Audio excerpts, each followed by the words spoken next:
Welcome to the Board of Finance Review Meeting, regular meeting of February 10th, 2016. Please rise and join me in the Pledge of Allegiance. I pledge allegiance to the flag of the United States of America and to the republic for which it stands, one nation, under God, indivisible, with liberty and justice for all. Good evening. I'm Lisa Piccarazzi, Secretary of the Board of Finance, standing in for Steve Harney, who is away this evening. Our next item of business are delegations. I see no one here from the public, so I think we can move on to our next item, which is approval of the regular meeting minutes of December 9th. Are there any comments, editorials, corrections? If not, is there a motion to approve? Motion to approve the East Lyme Board of Finance regular meeting minutes of December 9, 2015. Is there a second? I'll second. Discussion on the motion. All those in favor, please signify by saying aye. Aye. Opposed? Motion carries. Thank you. Next item on our agenda are reports. First item is from our first selectman. Oh, so quickly. I don't have much to report. We've just delivered the budgets to the Board of Selectmen. As you may have noted in the paper, a 3.99% increase. Mostly, almost all of it wages and health insurance, workman's comp increases. You'll get your budget in a month's time, and you'll see if the selectmen have done any cutting. And then we'll bring it to you with a full budget, including the Board of Education. I must say, and I really kind of want to put this on record, they're working hard at the Board of Education. I've been involved in town politics for 16 years, but intimately at this level as deputy or first selectman for the last 6-7 years now. So I changed the microphone. There we are. Sorry about that. There we go. I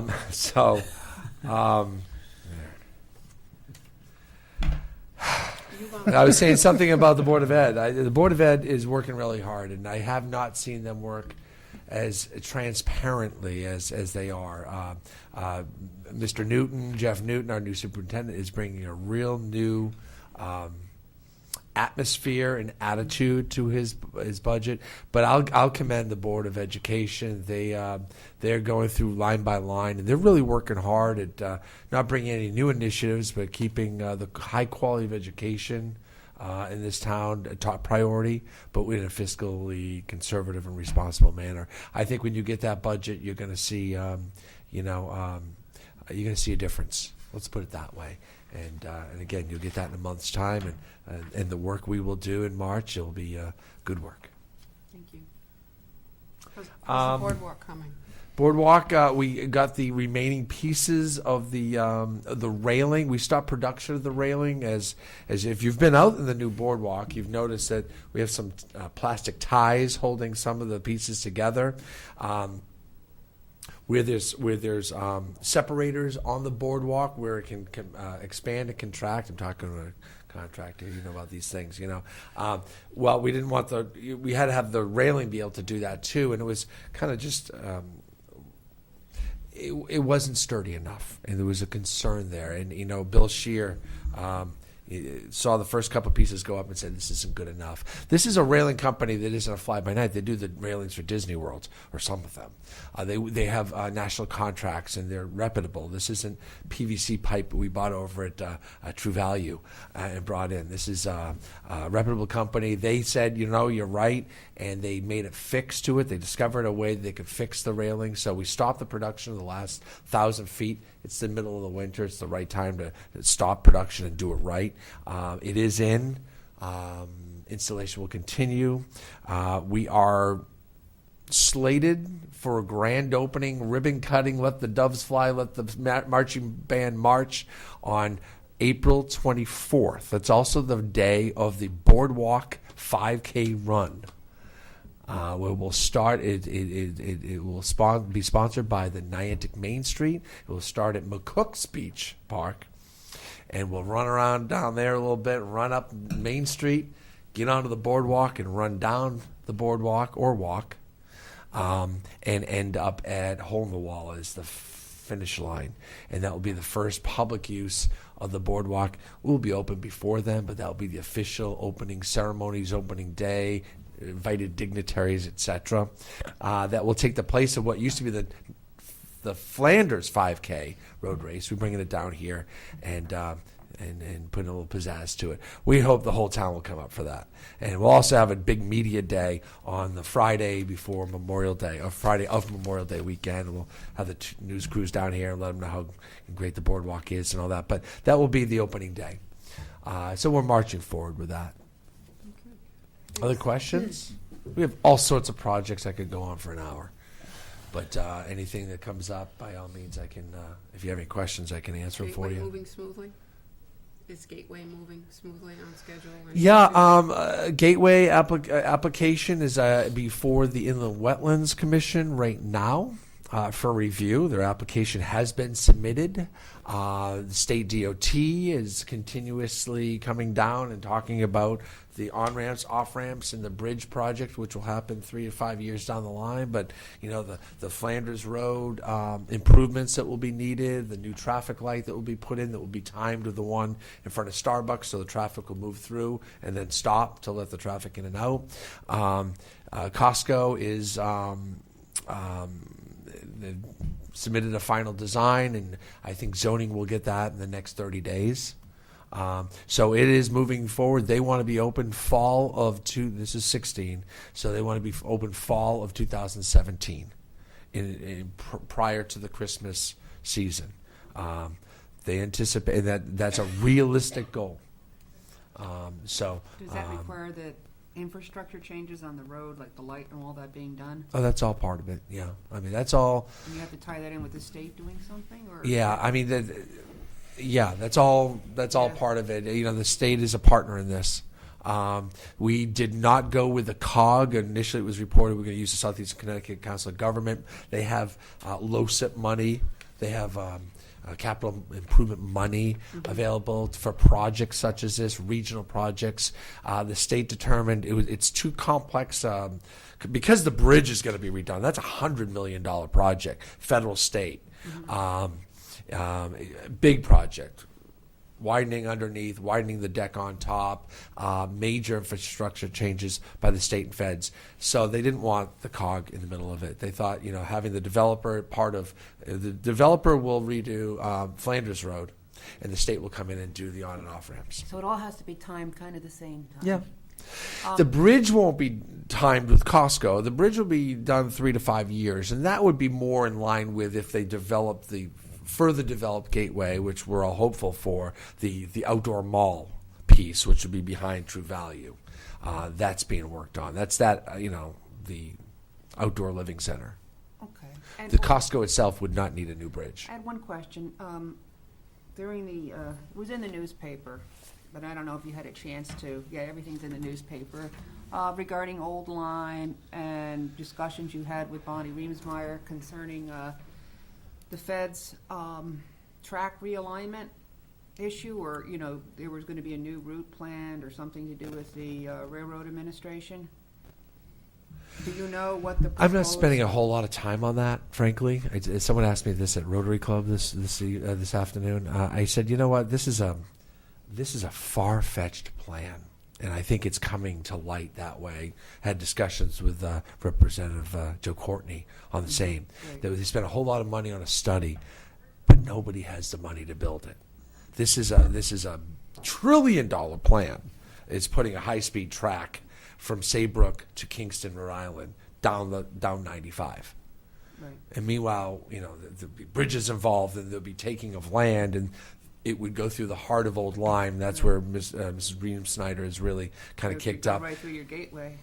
Well, no, it may, depends on what side. depending on where they go. Yeah. And they might not be right on 95. They might be north or south So this is of it. another plan that probably will never be funded, or there'll be enough public notice so it can be. Yes, yeah. So they did introduce the plan, but I don't see it having wheels for at least 20 or 30 or 40 years, frankly. There's no funding for this plan. There's funding for the study. Your tax dollars, by the way. Another Route 11. Your tax dollars. But that's all they have money for. So again, there might be more of a need for safety lanes on 95, never mind a third lane, just the breakdown lanes on both sides of the road, and fixing our highway before they start putting railroad tracks down the middle of it or to the side of it. So, yeah. Any Good question, though. I'll tell you, the Norwich Orthopedic Building is coming along. If you've seen that, that's the building right next to Bob's. They hope to be open in April or May, and they're going gangbusters. That's A going to be great in our addition. tax base, right? Darn right. Okay. Doesn't qualify yeah. as a hospital or, No, it's a an business. office, medical Okay. It's a office. for-profit business. great. Good question. Good question. So, I'm meeting with a group that is raising funds for a dog park in this town. So it'll be a public, we've always asked, geez, if you want something, maybe the public should go Where's that, out and the raise some Roxbury money. Field? I don't know where it will go. Probably not there. Your field. We're going to have that the Hogan Field. So I just wanted to lay in the meadow there. I didn't want it ever to So, develop. I want to ask you Yeah. something about a dog park. Yeah. Should we get enough support for that? Are we considering the maintenance of that, and who would be responsible for that, and who would that be? Parks and Rec. Be So a park. The town. The town. Oh, people Yeah. always wanted a dog park in this town. Yeah, it's a big cry for it. I know Yeah, you're you a have to. cat woman, You but- hope that the participants will pick up the remnants, and it would be just the Parks and Rec running through with a grass cutter once every 5 days in the middle of the summer. Right. And that would be that. We are in our capital plan. We're planning on a cleanup of the Romagna Road, Roxbury Road, the old DPW station, where it's just a hideous looking site, and we always meant to clean that up, and we always get complaints on that. So that's part of the long term plan. We put a new salt shed in. Oh, neat. It's in. It will accept a whole year's worth of salt, even a bad year's worth of salt. And what this will do is give us a little bit more flexibility. If the snow stops tonight, we don't get any more. We could use this year's rest of this year's storm budget and fill up the salt shed. So we can anticipate a bad year next year and be ready for it. So Great. there's some better planning that's going on. Of course, we're putting tanks up at Capitol Drive as well. We're going to put diesel and gas tanks above ground up there, so our trucks don't have to come down to Romagna Road to fuel up, to go back up to the garage to get salted up, to sit there waiting for the snow to come. That's storm prep. So some great management going on in this town by our department heads. We should be proud. We should be proud. Okay, thanks. Okay. I see no one here from the Board of Ed to speak, so we'll move on to the Finance Director. Good evening. In your green folders, I put an updated budget summary and updated revenue sheets, as we were, at the time that we had to get the packets out, we still had some revenues that were not posted. So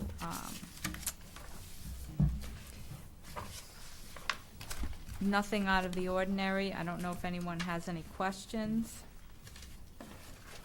Well, you know my question. Areas of concerns. So we do continue to watch the legal accounts. We have had an onslaught of FOI requests that are requiring us to get legal assistance on. And then I've put the police department and both of the fire departments on notice. The police department, I'm expecting, based on expenditures to date and comparing it for the rest of the year from last year, that the police overtime account will be need approximately $35,000. In the past, we've always been able to absorb it within the police department budget, and so I've let the sergeant who's been delegated the task of the budget know that he needs to take a look at this and come up with a plan, or come to discuss it with myself and Selectman Nickerson. So has that not been happening heretofore? Does that not get looked at every month by him? Do we talk about that with them?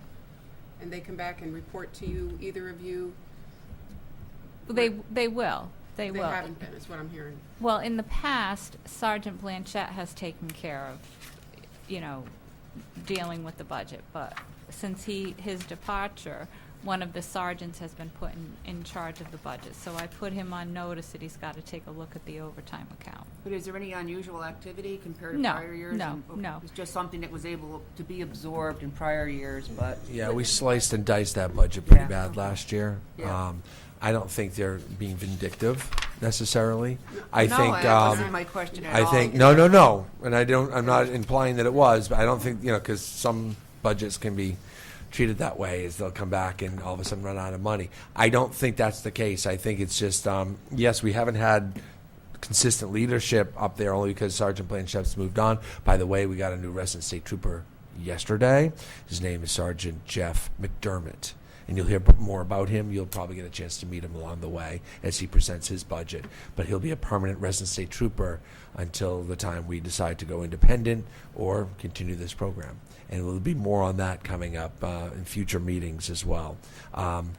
Discussion yesterday in the state, I might as well throw this in now. We're talking about resident state trooper. The state is considering or proposing to charge us overtime for any event. Usually the state police come down on Celebrate East Lyme. The place is loaded with, personal public safety personnel. They would charge us overtime for every one of those folks, and it's 20 of them. And there's consideration of going higher than the 85% they charge us now for this resident state trooper. We don't get the resident state trooper 100% of the time, but there's discussions about going 100% in cost. Charging us for 100% time regardless of how much We use them. persons Correct. utilize. So we're really getting to that place with our relationship with the state trooper system that we've been studying this for intensely for the last several months. Ledyard and Montville have, I don't know if Montville's gone through their final referendum yet. Montville, Ledyard's switched. they're doing circulating the petition. Yeah. So I'm sure They'll there go to should be a referendum. referendum. And then Ledyard is, They've already changed. They they've got changed they it, got so a we should be chief. looking at them. And we are. But I think historically, the resident trooper program was meant for small towns. Mm-hmm. It was created as a creature, 1930s or 40s, the constable, but with the understanding and the intent that as towns grew, that they would go independent. But then what's happened over the years, they've become very dependent on having resident troopers in town. Yes. And that's Because where I we're remember at. when we had two, and I went down to one, I thought that you thought a crime was committed. I know. But We have 24 fine officers and sergeants here in our town. They're professional. They're looking for local leadership. They're looking for a more efficient system, and they're looking for this place that they can call home. That it's their force. You'll get a presentation on that soon, and you'll see that it's a neutral cost. And this is what I've been managing through, is making sure when we flip over, it's a neutral cost situation. It's not going to cost us more to go into an independent force. It's just going to be different. We'll get a chief, we'll have to hire some people and all that. But we're paying so much now to the state system, and with the pending increases, that I think this is the right move, and you'll make your own decision based on the facts that'll be coming before you in the next month or two. Mark, is there any consideration being given to maybe partnering for the use of their sales, Waterford? We are gonna- Because it's like, it's part of the instead plan. of like always being hung up on having a building. We're going to need to build a building sometime, because it's not a professional building and a professional environment. Right, It's not but- enough space, and it's actually kind of unsafe, and I won't go on public record and tell you why. No. It's not proper. At some point, we're going to have to Agreed. build a building, build a school, build a police station, and build another school. I don't know what the plan is. I have an idea, and you'll hear about my plan when we unveil this whole thing to you in the next month or two. Probably within the budget review, we'll also review what the budget would be if we went independent the next year, and it'll be cost neutral. We'll discuss all that. Promise you that. Let's go back to the Yeah. police overtime issue. So this is kind of a generic question. When we have the tools to see every month where we're running over budget compared to where we were last year and where we think we should be, right?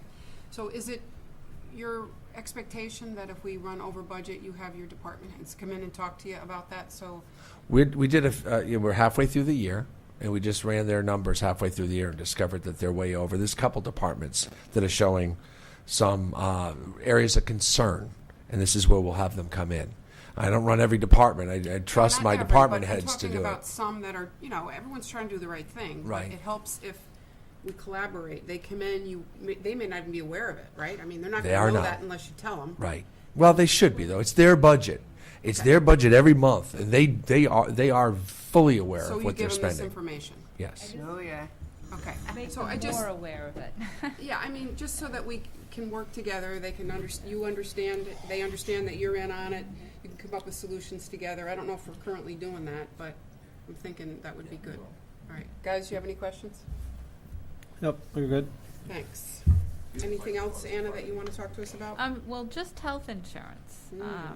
Just that. Now, I will say, in the months of November, December, and January, our claims were under $500,000, which was just, I was very pleased about that. That was good news. However, we're spiking up again this month. Already, People going out and breaking their elbows for no reason or in the holiday season? No? we're just under 300,000, and today is just February 10th. So Ooh. unless they, the daily claim picks start decreasing, this could be another bigger month. So just to let you know, in the general fund, because of the % increase that we took at the beginning of the year and the timing that it came, we were short in what we budgeted in the health insurance account. However, due to the better than expected rate of return on our pension plan investments last fiscal year, I have the resources within that budget account to take care of the shortfall in the health insurance account. So we'll be okay as far as making our our town side obligatory contributions to the fund. Okay, thanks. Anything else? Okay, our next agenda item is new business. First is a transfer of non-affiliated employees, 2015-16 COLA increases. So this is something we do every year. We have money in a contingency, and until we reach a settlement with either a union or, in this case, our non-affiliated, unaffiliated employees, then we move that money back over to the departments to pay for these appropriations. So at the Board of Selectmen meeting, what are we doing here? The ones on the agenda Oh, yeah. flip-flop, so it's number B. Do you have number B? I have non-affiliated, Which is this? which is this one. My apologies. So at the Board of Selectmen meeting on August 5th, a 2.5% wage increase for non-union employees and elected officials of the town of East Lyme was approved for the current year, fiscal year 15-16. And the budget funds were set aside for the purpose and wage contingency line item. A transfer needs to be approved to fund the wage increases. That total is $146,673. All right, this is non-affiliated, we're talking first, right? It's labeled B in the packet. B, yeah, okay. So the total, The amount we're transferring is $65,279. My apologies. okay, so these salary increases some of them are over 4%. They are entitled to a step increase as part of their contracts. So some of them received a step increase plus their wage increase. And that's just unaffiliated, though? that's So an they're not unaffiliated, yes. Union. The non-affiliated. They get the best of the best, as you know. So they That get whatever the union gets, but the union pays fees. And then they get, well, I'm just saying. All I'm saying is it's over 4%. Some of these are 4.3%. because they would have gotten a step increase, right? That's why some of them go up higher. Every 2 years, they're entitled to step increases as part of their contracts. So I'm confused because I thought these were not union. They are non-union, but our hiring agreement with our unaffiliated and our department heads are that they receive the best contract that has currently been negotiated among the four, really the three. We don't really bring in the police because typically they're a little different, but they're considered. So the best of the best contract for our unaffiliated, non-union workers. So it's part of your employment agreement. It's part of the employment agreement. It's part of what the Board of Selectmen negotiates with the unaffiliated representatives. Wow, Mm-hmm. that's a big increase. And you'll see that on the union side as well. I did see that. I was Yeah. going to be my next comment. Yeah. We are currently going back into union negotiations. We negotiated a one-year negotiation with the biggest union in town for 1 year, just to carry us over, because it looks like we're far apart on many items, and we didn't want too much time to go by. We're starting our union contracts and discussions soon, in anticipation of July 1st needing a new contract. Step increases are now on the table. As we may change the way we're going to discuss the way the wage tables are But not for this developed year. in town. But apparently not for this year. Not the current contract we're already in. And the Correct. contract lasts a year, 2 years? How long? This particular contract was a 1 year carryover. Yeah. We start a new contract July 1st, and we will be negotiating that. Yeah, so I'm just going to say that, compared to what people are getting for raises, this is a lot more, and I would urge us to review that and see if it's really necessary. I'll be happy to have you come in. I had Camille come in, but maybe have a sit down with our with our attorney, who negotiates these contracts with us, and discuss about how this works and how arbitration works among the municipalities, and compare our wages to other area towns as well. Is longevity pay part of like the union contract, or is it a municipal? Up to a certain, yes, up to a, not a, agreement, or as is it? you might remember, the unaffiliated do not get longevity. Right. They do not get longevity pay. And that's one item that's always a sticky point, but they have other benefits that they don't get that. That's the number, that's the base. Some of these are over full. All right, other comments from the board members? No, so what I'm hearing is this, what we're approving now is already in the contract? So it's not, It's not a Negotiable. yeah. It's unaffiliated. They don't have contracts. They don't have a union representation, but I think they're getting paid for it already, right?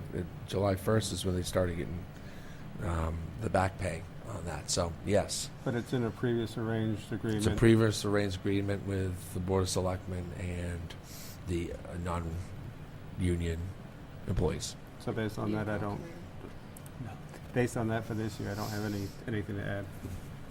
Yeah, going forward, I just appreciate being involved in those discussions ahead of time. I think 4.3% is unreasonable in this. Again, I'll have you come in, and we'll have a sit down and maybe a round table with the and we can file an agenda and have you all there and have a sit down with the wage attorney and the attorney that negotiates these things. It's Nick Grello. I've been using him for a couple of years now. And we just kind of go over how it works. Yeah, that's and good. I think the Board of Finance should be involved in that kind of discussion. I mean, maybe we'd have the same outcome, but to have it already approved. Camille came and to a then we couple have of the to- negotiations. Yeah, just saying, programmatically speaking, I think the Board of Finance, whoever sits on it, should be involved in those discussions. Mhm. Other comments? I'll entertain a motion.